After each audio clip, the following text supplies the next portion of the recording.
정신과 약 자체는 한 20년 정도 드시고, 그러니까 되게 제가 이제 질병이 발병 시점에 어떤 일이 있고 이 원인을 찾아서 그 원인을 이제 근본적으로 치료하는 뭐 이런 치료 프로토콜을 갖고 있는데, 드디어 한 달 전쯤부터 이제 호전의 기미가 점점 보이고, 최근에는 이제 뭐 어머님까지 오셔서 저한테 되게 막 감사하다고 하시고, 그 어머님께서는 이제 그 이명웅 가수의 엄청난 팬이신데, 이명웅 다음으로 제가 제 팬이라고까지 얘기하시고, 네, 그리고 뭐 편지까지 써주시고.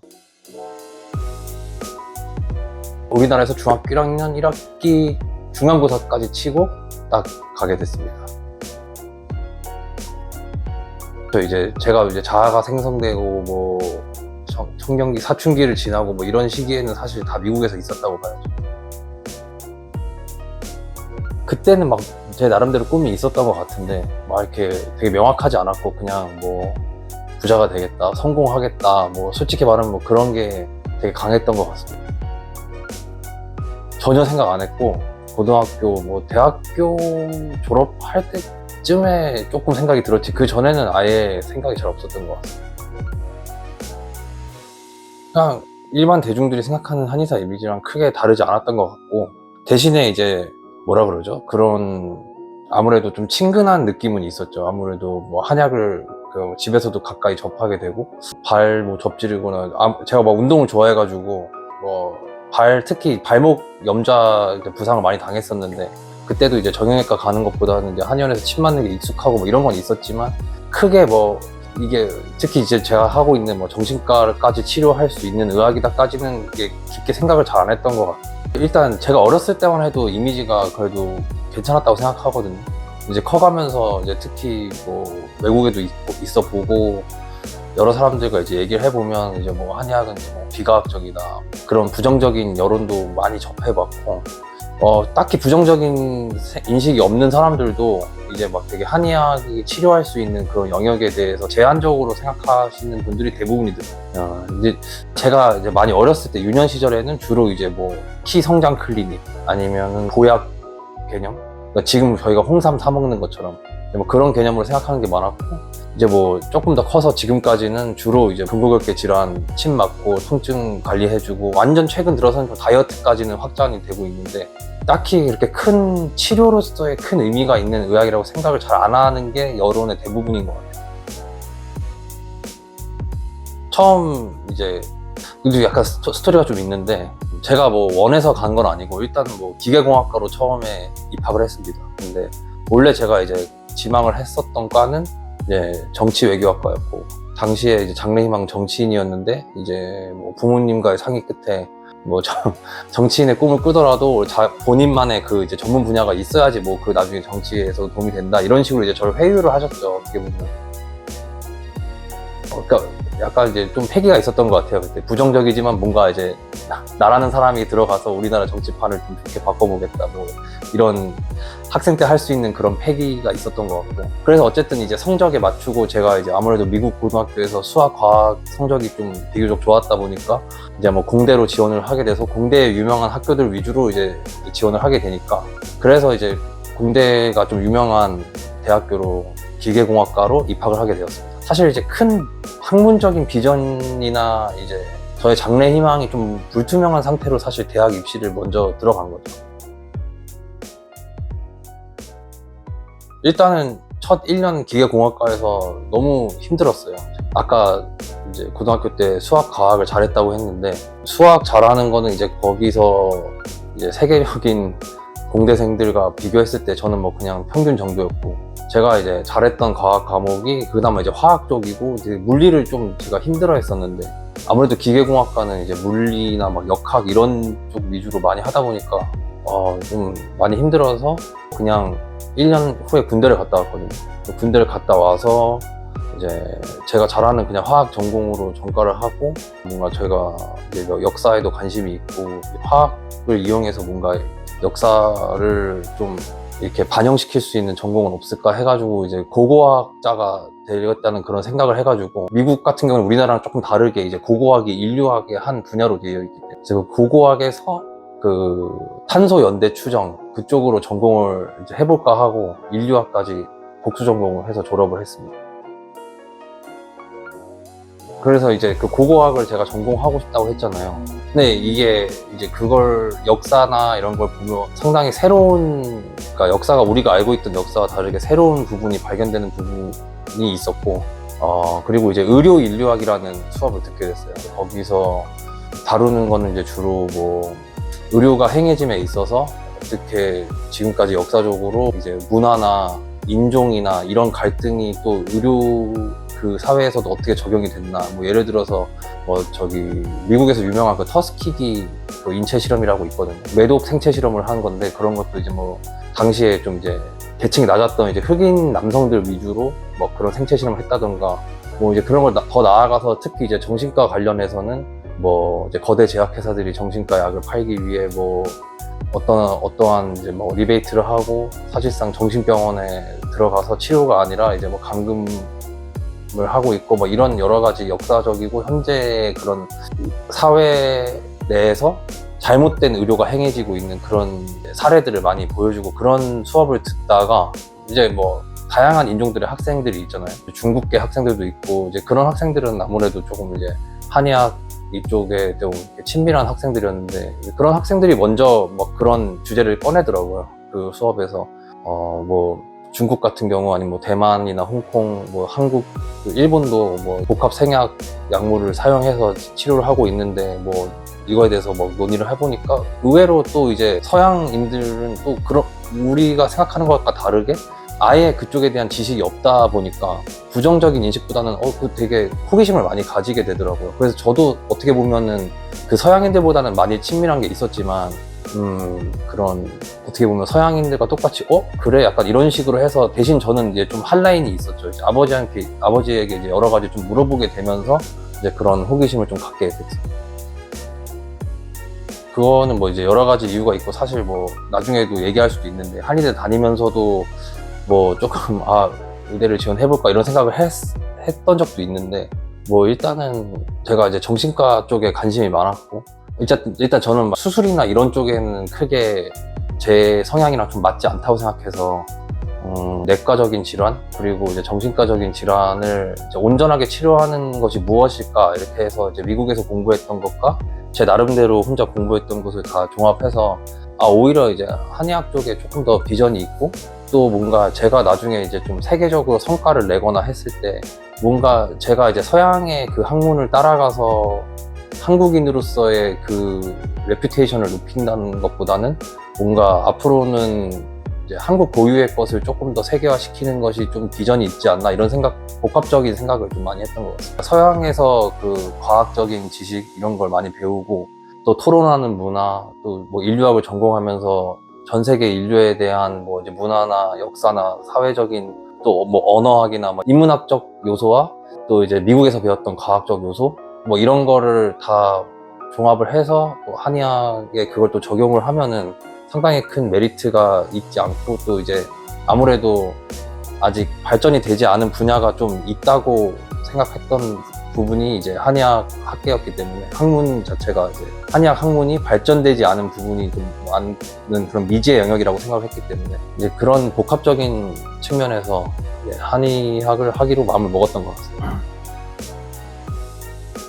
이것도 여러 사람들이 많이 궁금해하고, 막 심지어 예전 영상에는 뭐 그것 때문에 갑론을박까지 벌어진 적도 있었는데, 뭐 이제 의전 제도는 많이 아시죠, 분들이. 똑같이 한의전 제도가 있습니다. 그 제도로 저는 들어가게 됐고, 왜냐면 저는 이제 한국에서 12년 정규 교육 과정을 마치지 않았기 때문에, 사실 이제 수능 시험으로 6년제로 들어간다는 건 조금 제가 좀 많이 힘들다고 생각을 했고, 그래서 이제 뭐 여러 가지 준비를 해야 돼요. 풀이나 탭스 같은 영어 점수도 나와야 되고, 한자도 급수 이상 따야 되고, 이런 여러 가지를 해야 되는데, 그리고 이제 미트 시험이라고 그 생물학 그리고 화학, 유기화학 뭐 이런 시험을 보는 것이 있었는데, 그렇게 여러 가지 준비를 하고 또 면접을 보고 이렇게 여러 단계를 거쳐서 들어가게 됩니다. 그래서 입시 과정에서 사실 쉽지는 않았어요. 왜냐면 워낙 준비해야 되는 것도 많고, 그랬는데 다행히 이제 저 같은 경우는 뭐 영어 점수가 좀 높게 나오고 해서 다른 부분을 좀 많이 메꿀 수 있지 않았나. 그리고 지금도 이렇게 카메라 앞에서 얘기하는 것을 그렇게 주저하지 않듯이 면접도 되게 자신 있게 봐서 그런 부분도 좀 주요하지 않았나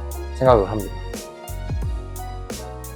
물론 이제 입시하게 될 때쯤에는 이제 한의학에 대한 믿음이 있었던 편이었는데, 사실 이제 유년 시절에 아무것도 모르고 아버지가 주시는 거를 이제 먹었을 때, 그럴 때는 사실 큰 저만의 그런 주관적인 생각은 딱히 없었고, 이제 아무래도 미국에서 유년 시절 보내다 보니까 뭔가 이제 한의학이 좀 비과학적이다, 뭐 그래서 이게 좀 믿지 않았던 때가 많았던 것 같아요. 그 뭐 한국에 들어와서도 이제 아버지가 꾸준히 뭐 이제 한약을 주고도 해도 뭐 잘 먹지도 않았고, 미국에 있을 때 뭐 다치거나 뭐 아팠을 때도 사실 딱히 뭐 한약을 짓기도 쉬운 환경도 아니고, 그 챙겨주신 그런 상비약을 뭐 잘 먹지도 않았고, 저의 마음속으로도 뭔가 좀 비과학적이다, 검증되지 않은 무언가 그런 의학이 아니다, 뭐 이런 생각이 내재돼 있었던 것 같습니다. 근데 이제 그러다가 이제 한의학에 대해서 신뢰도가 생기기 시작한 거는, 사실 이제 뭐 정신과나 제가 한약을 먹어서는 아니었고, 고등학교 때 이제 제 고질병인데 이제 오른쪽 발목이 좀 약해가지고 잘 접질렀거든요. 근데 이제 뭐 정형외과를 가서도 잘 안 낫고, 뭐 사실 뭐 해주는 것도 사실 이제 병원마다 다를 수 있지만, 뭐 제가 갔던 곳은 그냥 이제 엑스레이 찍고 재활 스트레칭 알려주고 그냥 이 정도에서 끝났었는데, 이제 당시 이제 미국의 한인타운에 있던 이제 한의원을 갔더니 이제 뭐 침 놔주고 부항해주고 하니까 되게 금방 낫더라고요. 처음 그때부터 이 효과가 있구나 생각을 해서 호기심을 갖게 되고, 좀 긍정적인 생각이 들기 시작했던 것이 사실이었어요. 이제 그래서 이제 뭐 한의학이 뭔가가 있구나 해서, 저도 그때부터 이제 방학 때 이제 한국에 들어갈 때마다 아버지께서 지어주신 약도 이제 먹어보고 하니까, 확실히 이제 제가 이제 몸이 좀 괜찮아지고 달라지는 걸 좀 느끼게 되더라고요. 또 반대로 저는 이제 뭐 이게 이제 화학에서도 많이 배우는 건데, 약이라는 게 이제 부작용이 만약에 생긴다 그러면 그게 약성이 있다는 소리거든요. 이제 부작용이 있다는 거는 그만큼의 약성이 있다는 소리다, 뭐 이런 것도 있으니까, 그래서 이제 한약에 대한 어느 정도 효과도 약성이라는 게 있구나, 이게 처음 인식하게 됐고, 그 이후로 이제 뭐 제가 따로 막 구글에 리서치 해보니까 제가 알던 거와 다르게 되게 한약의 이런 성분이나 화학적 성분 뭐 이런 거에 대해서도 상당히 많이 연구가 돼 있는 상태더라고요. 그리고 이제 약을 투여를 했을 때 나왔던 그런 증례들이나 그런 것도 되게 논문도 많이 있고 생각보다. 그래서 제가 이제 뭐 리서치를 따로 안 해봤을 때 단순히 이제 일반 대중들처럼 한의학은 비과학적이다 이렇게 느낄 만한 그런 학문은 아니었구나. 왜냐면 이제 논문이나 이런 걸 찾아보면 충분히 근거가 될 만한 그런 연구 결과들이 많이 보였고, 이제 뭐 이런 말씀을 드리면은 어떤 분들은 막 뭐 중국에서 뭐 쓴 논문 아니냐, 뭐 중국을 비하하는 건 아니지만, 이제 중국 학계에서 아무래도 좀 무리하게 이런 그런 전 세계적인 스탠다드에 맞추지 않은 그런 논문을 게재하는 경우가 많아서 이제 그렇게 말씀하시는 분들이 계시는데, 이제 뭐 미국 그 유명한 그 의학 논문 학회지 그 펀메드에도 많이 올라와 있고, 네, 그래서 생각보다 이게 연구되게 많구나 생각을 했고, 이제 그 다음에 이제 나아가서 이제 아까도 의료 인류학 그 수업에 대해서 말씀드렸는데, 그런 거 봤을 때도 뭐 특히 이제 일본에는 그 의료 일원화가 돼 있어서 이제 의사분들이 이제 그 한방과가 설치돼 있어서 그분들이 이제 한약을 쓰시고 하시는데, 그런 데서도 상당히 이제 의사분들이 뭔가 그런 과학적인 데이터를 통해서 한의학의 효과를 검증해 놓은 연구 논문 이런 것도 많이 보기도 했고, 또 이제 여러 뭐 내과나 다른 뭐 부인과나 정신과에서도 오히려 이제 양약의 부작용을 부담스러워해서 한약 처방을 쓰시는 분들이 많다, 뭐 이런 것도 많이 알게 돼서, 그런 부분에서 점점 더 이제 좀 이 의학에 좀 관심을 가지게 된 것 같습니다. 일단 공부 양이 많아서 놀랐던 게 처음이고요. 이제 공부 컨텐츠에 있어서는 약간 양극화된 저의 반응이 있었어요. 첫 번째는 생각보다 되게 뭐 이제 현대의학적인, 그러니까 서양의학적인 거나 이제 뭐 이제 현대 과학적인 부분을 생각보다 되게 많이 배운다. 많은 분들이 또 이제 그것도 모르시고 계시더라고요. 저희는 맨날 한자만 읽고 계신 줄 아는데 뭐 그런 건 아니고요. 왜냐면은 이제 뭐 저희도 어쨌든 과학적으로 많은 부분을 규명을 해야 되니까 그런 기초 지식들이 있어야 되잖아요. 그래서 이제 그런 부분을 배우게 되고, 또 이제 한편으로는 생각보다 많이 그 좀 구식적인 아웃데이트 된 그런 학문들도 많이 배우긴 하는구나. 그래서 조금 뭔가 이 학문 자체가 너무 양극화가 돼 있는 게 아닌가, 안에서 배우는 과목들이. 그런 생각을 하긴 했습니다. 근데 다행히 제가 다녔던 학교 같은 경우는 캠퍼스 안에 이제 의대, 치대가 같이 있고 간호대까지. 그래서 이제 다른 과들과 이제 교류를 할 수 있는 그런 상황이 조금 있는데, 이제 뭐 얘기를 나눠보면 뭐 공부량이 이제 뭐 의대 치대보다 뭐 절대 막 뒤지진 않더라고요. 그 막 어떤 분들은 뭐 이제 조금 저희를 이렇게 비방하시는 분들은 너네가 뭐 의사만큼 공부를 안 하니까 뭐 이렇게 말씀하시는 분도 계시는데, 물론 뭐 이제 본과 4년 동안의 그 총 공부량을 따지면 저희가 뭐 뒤질 수도 있는데, 특히 이제 기초 공부할 때는 저희는 이제 그 한의학적 기초 과목이랑 그 서양의학적 기초 과목이랑 다 공부를 하지 않습니다. 그래서 이제 특히 이제 본 1, 2학년 기초 과목 배울 때는 저희가 어쨌든 더 많았던 것 같기도 하고, 그래서 생각보다 저도 이제 뭐 내가 그래도 의대만큼 공부를 안 해도 다행이다 혼자 안도한 적도 있었는데, 절대 막 그 정도의 그런 쉬운 과정은 아니었고, 그 배우는 과목들도 제가 말씀드렸듯이 되게 신식 과목과 예전 오래된 지식을 이제 같은 시간에 번갈아 가면서 배우기 때문에 그걸 적응하는 것도 좀 쉽지는 않았던 것 같아요. 제가 좋았던 과목들은 뭐라 해야 돼, 의사학이라고 이제 의학의 역사를 다루는, 이제 그건 이제 팩트 기반으로 배우는 거니까 그건 좀 되게 흥미로웠어요. 그러니까 뭔가 인류학적으로 생각할 부분이 많더라고요. 전쟁이 많았던 때는 어떤 의학이 되게 그 성행을 하고, 이런 역사와 당시 사회 문화 뭐 이런 걸 같이 이제 많이 반영이 되는 그런 의학의 역사 흐름을 알 수 있어서 그런 거 되게 좋았고, 아무래도 신경정신과를 배웠을 때 되게 관심 있게 배우기도 했고, 그리고 이제 본초 방제학이 아무래도 좀 관심이 많았죠. 어렵긴 했습니다. 근데 본초 방제학이라는 게 이제 약초랑 한약 처방에 대해서 배우는 거. 저도 그거는 완전히 뭐 또 뭐 한자로만 돼 있고 뭐 되게 기혈 막 이런 것만 얘기할 줄 알았는데, 생각보다 또 거기서도 제가 배웠던 게 이제 한방 양리학이라고 해가지고 이 약에 대해서 막 크로메토그래피 이런 실험도 진행을 하고, 약의 뭐 화학적 성분이나 이런 것도 많이 다루고 있고 해서 되게 뜻깊은 수업이었습니다. 근데 이제 뭐 반대로 이건 조금 아니지 않나 했던 수업은 이제 한방 생리학이라고 있거든요. 정말로 물론 이제 그거를 이제 의학에 막 대입해서 써라 이런 건 아닌데, 사실 그것도 어떻게 보면 예전에는 이런 식으로 했다 이런 걸 가르치는 건데, 이제 그런 게 막 이제 뭐 저희가 다른 분들 많이 알고 계시는 막 음양오행이나 이런 거에 대해서 주로 배우는 거라, 이거를 내가 지금 왜 하고 있지 약간 이런 생각을 좀 하긴 했습니다.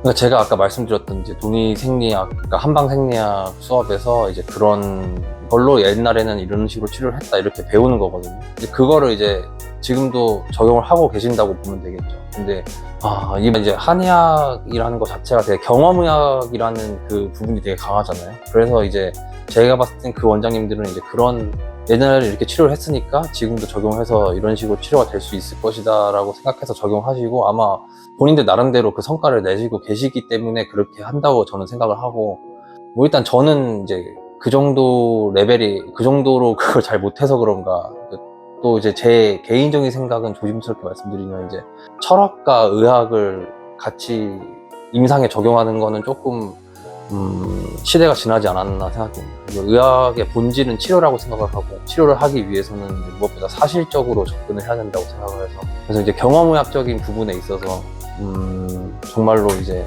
이 약을 썼더니 이렇게 됐다, 이 약을 썼더니 낫지 않았다, 이렇게 정리되어 있는 그런 의학적 기록을 따라가는 것은 정말 이제 경험의학적인 그 메리트를 잘 살린 거라고 보는데, 되게 이제 역사가 오래되다 보니까 시대에 따라서 되게 다양한 의학적 이론이 존재하거든요. 그러니까 이 약을 써서 나았다 이런 게 아니라 약간 음양오행적으로 이렇게 하면 나을 것이다, 약간 이런 이론들이 되게 많아요. 그런 거는 경험의학적인 메리트가 없지 않나 저는 이렇게 생각을 합니다. 일단 처음에 제가 아까 이제 미국 대학교에서 왜 한의대 진학을 생각했나 말씀드렸다시피, 뭔가 이제 미지의 그 발전이 되지 않은 영역이 많다고 생각을 했잖아요. 그래서 이제 또 제가 생각을 했던 거는 뭔가 이제 현대의학에서 커버하지 못하는 부분 중에 한의학이 할 수 있는 부분이 뭘까, 그런 거를 생각을 했을 때 굳이 이제 그 서양의학에서 잘하는 걸 우리가 이제 보조적으로 따라갈 필요는 없다고 생각을 했고, 물론 이제 그렇게 해서 잘하시는 분들도 계시지만, 제가 이제 여러 분야를 봤을 때 제가 서양의학 쪽에서 이제 정신과 부분이 상당히 이제 완치 개념으로 잘 되지가 않는 것 같이 보이더라고요. 그래서 이런 부분은 이제 한의학에서 좀 다루면 어떨까 해서 이제 좀 리서치를 해보고 했더니, 왜냐면 저도 이제 지금 한의사분들도 뭐 한약으로 정신과 질환을 낫게 한다 이런 거에 대해서 되게 좀 회의적인 분들도 많으셔서 저도 당시에 이게 되나 싶어서 여러 가지 리서치를 해봤더니 충분히 가능성이 있다고 생각을 했고, 그래서 이제 좀 정신과 쪽으로 많이 관심을 갖게 되지 않았나 생각합니다. 그래가지고 이제 실제 제가 임상에 나와서 이제 적용을 해보니까, 물론 이제 뭐 제가 이제 뭐 100명을 다 낫게 하지는 못하지만 그래도 생각보다 제가 예상했던 것만큼보다 훨씬 더 많은 그런 치료율이 나오고 있어서 이쪽으로 임상을 하길 잘했다 이렇게 생각을 하고 있습니다. 그리고 한의학이 정신과 질환, 그러니까 제가 예전 영상에도 말씀드렸듯이 정확히 말하면 정신과 질환을 치료한다기보다 정신과 질환 환자의 몸 전체를 치료하는 거잖아요. 그런 방면에 있어서 한의학이 어쨌든 질병을 치료하는데 상당한 메리트가 있는 학문이고 의학이구나 이렇게 생각이 들고 있어요. 막간을 이용해서 한 번만 말씀드리자면, 사실상 이제 폐쇄병동에 입원을 해야 되는 케이스였는데 개인 사정상 입원을 하시기가 좀 그래서 저한테 이제 찾아오신 분, 이제 뭐 간략하게 말씀드리면 막 정신과도 여기저기 옮겨 다니셨고 뭐 무당한테 굿도 받으셨고, 심지어 뭐 어디 딴 데에서는 막 뭐 기치료를 한다고 했다가 심지어 돈도 많이 내시고 하셨다가 결국에 뭐 안 되니까 이거는 이제 빙의된 거라서 뭐 신내림 받아야 된다는 얘기까지 하여튼 여러 가지를 몇 년 동안 하시다가 저한테 오셨어요. 이제 정신과 약 자체는 한 20년 정도 드시고 여러 가지 이제 뭐 일이 있으셨는데, 저도 처음부터 처방 선정을 되게 좀 힘들어 했습니다. 그건 사실이에요. 그러니까 되게 제가 이제 질병이 발병 시점에 어떤 일이 있고 이 원인을 찾아서 그 원인을 이제 근본적으로 치료하는 뭐 이런 치료 프로토콜을 갖고 있는데, 이제 워낙 복합적인 증상들과 이벤트들이 많았다 보니까 히스토리를 들어보면 되게 그 발병 시점에 큰 원인을 찾기가 되게 좀 힘들었습니다. 그래서 처음에 처방도 좀 바꿔가면서 이렇게 했는데, 이제 드디어 한 달 전쯤부터 이제 호전의 기미가 점점 보이고, 최근에는 이제 뭐 어머님까지 오셔서 저한테 되게 감사하다고 하시고, 그 어머님께서는 이제 그 이명웅 가수의 엄청난 팬이신데, 이명웅 다음으로 제가 제 팬이라고까지 얘기하시고, 네, 그리고 뭐 편지까지 써주시고, 그래서 기억에 남는 케이스인 것 같습니다. 저도 되게 사실 좀 신기하기도 하고, 그리고 저도 되게 제 자신을 의심했던 그런 케이스인데 치료 경과가 좋아서 되게 좀 기분이 좋고 그런 케이스인 것 같습니다.